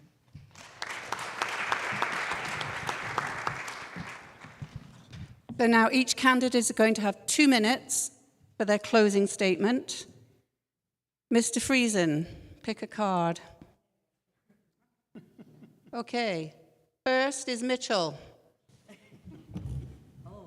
Second is Susie, third is Sam. I feel like I've talked enough tonight. It's not generally like me to stand up here. I'm usually a conversationalist, and I like to have some input, and it's very difficult up here for me to stand here and just bleat. So I think you understand where I come from. I think that as a minority government, or even not as a minority government, I think as an independent, I would represent this community fairly. I'm lucky I didn't get emotional reading this because I cried 3 times while I was reading it to my wife earlier. This community means everything to me. I never wanted to leave it. I feel like at some point I was getting chased out, and I don't ever want anybody else to feel like that. As your MLA, I will fight vehemently for this community, but I will fight equally as hard for the entire province. I think everybody in this province is worth it. I think you're worth it. I think the province is worth it. Thank you.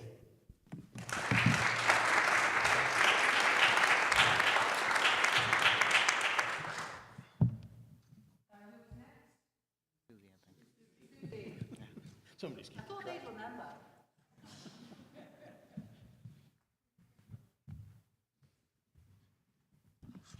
Thank you very much for being here, and for the people that stayed, thank you so much.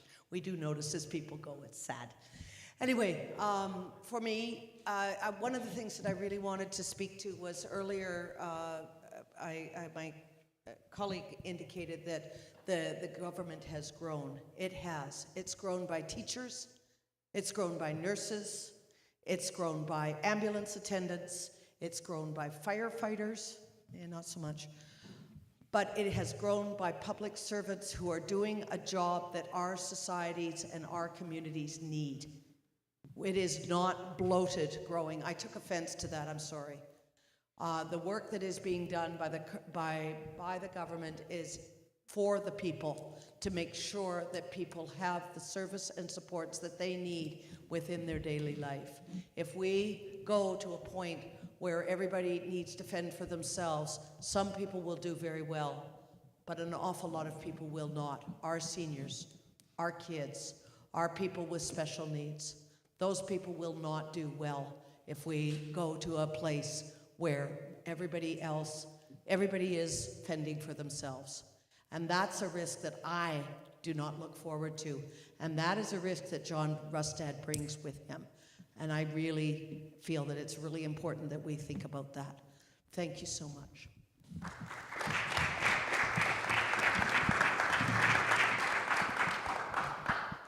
So I was going to talk about my 3 values in my closing statement. So thank you, Jillian, for having that covered. So now I have to go talk about something else. So we've talked about a lot of policy here tonight. There's been a lot of discussion back and forth, services or bloat, this, that, left, right. But if you take away all the noise away, this election comes down to one very simple question. Do we want more of the same, or is it now time for change? We've had the NDP in government for the last 7 years, and my good friend Paul told me, look, if you want to defeat the NDP, just tell the truth. And the truth is that the NDP inherited an economy with a $3 billion budget surplus in 2017, and now got us to a $7 billion deficit this year, $130 billion combined deficit next year. They took a healthcare system that already had long wait times in 2017 and very creatively found a way to make it even longer wait time. And for all the talk about saying, yes, we have added nurses and paramedics and doctors, the reality is that we have the same population as Alberta. We have 34 health administrators in BC. Alberta has 2. Vice President of Health Administrators.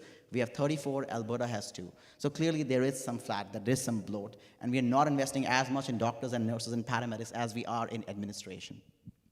Under the NDP, housing also has doubled. Cost of housing has doubled. It's from 2017 to 2024, and we got decriminalization. Let's not forget about that as well. It's time to acknowledge and accept that the experiments have failed. We need to start following evidence instead of ideology, and most importantly, we need to stop mistaking action for achievement, and you get that with the Conservative government, where we start working towards finding common ground, work towards common goals, and start implementing common sense change. Thank you.